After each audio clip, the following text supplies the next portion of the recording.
السلام علیکم ګرانو محترمو کتونکو د دویچ لرنن auf پښتو د درسونو په جریان کې به نن ورځ د wenn wann او als ترمنځ فرق وښیو. نو د نن ورځې درس به وي لیکسیون 38 یعنی 38 درس. نو په 38 درس کې به د wenn wann او als ترمنځ فرق او توپیر درته وړاندې کوو په جرمني یا الماني ژبه کې. نو راځئ. Wann sie da ist ein Fragewort. Da wann sie da aga jau سوالیه لغت ده und wird nur in Fragen benutzt. او یوازې د پوښتنې کولو لپاره کارول کیږي یا استعمالیږي. یعنی دا سوالیه لغت ده او یوازې د پوښتنې کولو لپاره استعمالیږي. Ist ein Fragewort und wird nur in Fragen benutzt. یعنی wann sie da هغه یو سوالیه لغت ده او یوازې د سوالونو لپاره د یوې پوښتنې لپاره کارول کیږي. همدارنګه ټولې هغه جملې چې د وخت اړوند پوښتنه کیږي همدا لغت استعمالوي. یعنی ټولې هغه جملې چې کله د وخت مربوط وي چې هغه څه استعمالوو هغه wann. په مثالونو کې به تشریح کړو. Wann kommst du morgen vorbei? Wann kommst du morgen vorbei؟ یعنی آیا سبا ته کله راځې؟ نو wann سو د وخت مربوط ده سبا. همدارنګه دویم مثال Wann warst du in Berlin? Wann warst du in Berlin؟ یعنی ته کله په برلین کې وې؟ نو دلته کله چې ده هغه هم د وخت مربوط ده. همدارنګه بل مثال Wann essen wir endlich؟ Wann essen wir endlich؟ یعنی بالاخره موږ به کله خوراک کوو؟ یعنی کله به یو څه خورو؟ نو دا هم د وخت مربوط سو. نو همدې دریو مثالونو کې wann استعمال شوی ده نو هغه د وخت مربوط ده او یوه سوالیه جمله یا یو سوالیه لغت ده. نو wann هغه وخت استعمالول کیږي کله چې موږ یو سوال کوو یو پوښتنه کوو او د وخت مربوط وي wann یعنی کله نو همدا wann استعمالوو. همدارنګه ورپسې راځو دویم wenn او als ته.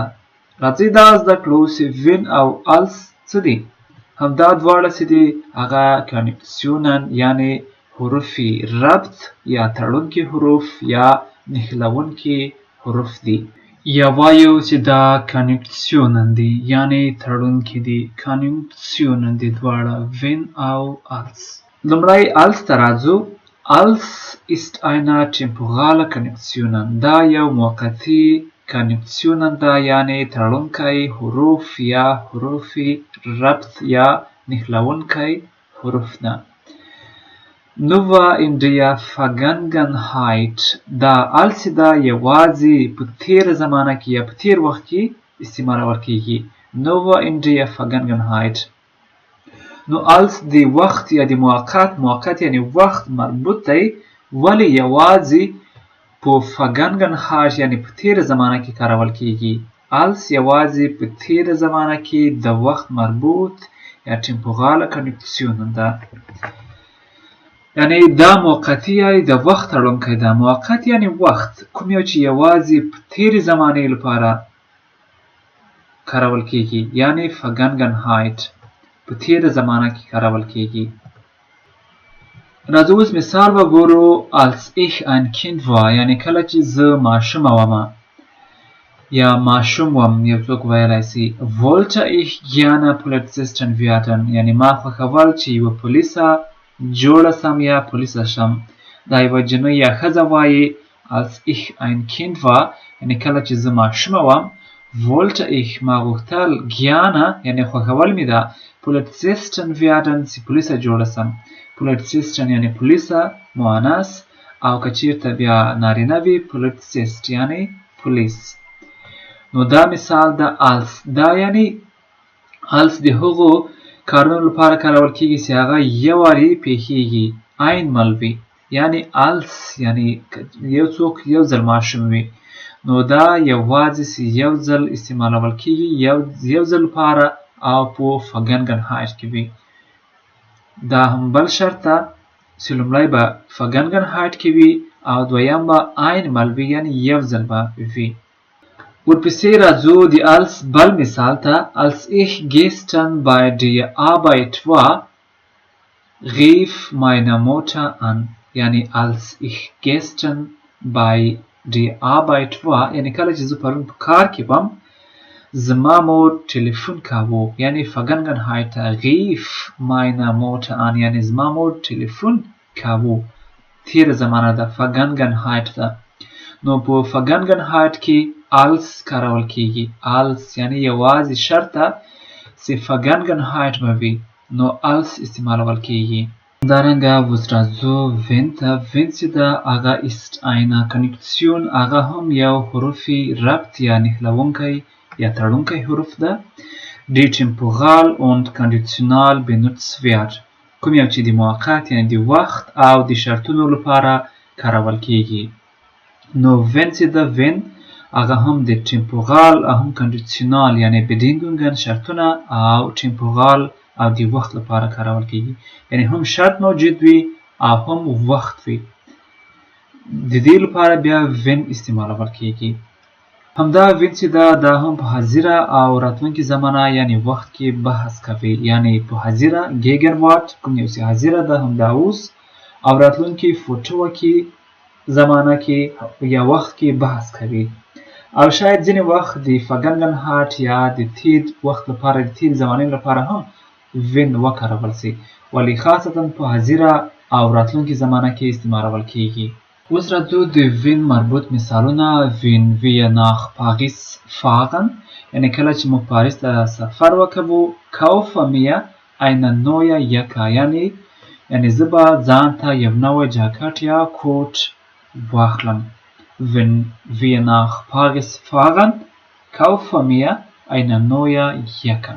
نو wenn استعمال سو همدارنګه راتلونکی وخت ده wenn morgen die Sonne scheint یعنی که چیرته سبا لمر وو machen wir eine Fahrradtour یعنی موږ به د سایکل چکر ولرو که چیرته سبا لمر وو نو موږ به د سایکل چکر ولرو یا د سایکل سورلی به ولرو wenn morgen die Sonne scheint machen wir eine Fahrradtour. Fahrradtour یعنی د سایکل چکر یا د سایکل سورلی نو دا و وین اوس راځو د وین او als ترمنځ به دلته په خلاص ډول سره د هغوی ترمنځ فرق وښیو وین او د als دواړه چې دي هغه کنجکسیونن دي یا تړونکي یا نښلونکي حروف دي لومړی als ده په Vergangenheit کې استعمالول کیږي خاصتا یوازې په Vergangenheit یا تیره زمانه کې als کارول کیږي als یوازې په Vergangenheit کې استعمالول کیږي یو شرط د als لپاره او همدارنګه als ده einmalige Handlung دا یوازې یعنی یو ځل استعمالول کیږي یعنی یو اکشن یا Handlung چې ده هغه عمل چې ده هغه یو ځل واقع کیږي یعنی هغه عمل چې ده هغه کار چې ده هغه einmalige یعنی یو ځل واقع کیږي ولی wenn چې ده هغه په Gegenwart یعنی حاضره زمانه کې او په Vergangenheit تیره زمانه کې او هم دارنګه په فوټو کې هم استعمالول کیږي او دا یو شرط ده چې wenn چې ده هغه په حاضره زمانه تیره زمانه او راتلونکي زمانه کې کارول کیږي همدارنګه wiederholte Handlung یعنی څو ځله تکراریږي څو ځله همدارنګه هغه عمل یا کار واقع کیږي als einmalige ده یعنی هغه عمل یا کار یو ځل واقع کیږي ولی wenn چې ده هغه کار یا عمل څو ځله wiederholte Handlung یعنی څو ځله هغه کار تکراریږي یا واقع کیږي دا یې په خلاص ډول سره د when او als ترمنځ توپیر یا فرق ده یو ځل بیا وایم als ده هغه یوازې په Vergangenheit یا تیره زمانه کې کارول کیږي یو شرط همدارنګه دویم شرط یې دا ده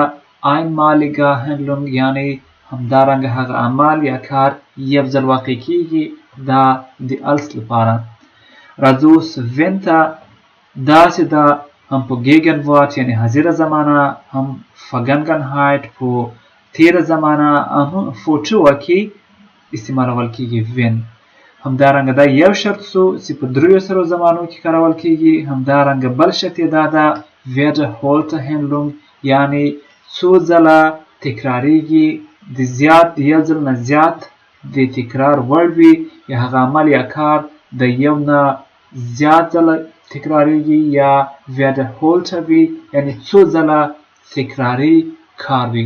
نو بیا هلته د هغه کار یا جملو لپاره when استعمالوو. د هغو کارونو لپاره چې څو ځله تکراریږي او په همدې دریو زمانو کې وي هلته موږ when استعمالوو. دا د دواړو ترمنځ مهم او ضروري توپیر یا فرق ده. ډیر مهم دی په ټولو جملو کارونو او د جرمني ژبه په زده کړه کې درته ضرور دی. ډیر ساده دی. als او د when ترمنځ توپیر او wann مې په لومړۍ برخه کې درته تشریح کړ. ولیکئ یا danke fürs Zuschauen. Thanks for watching.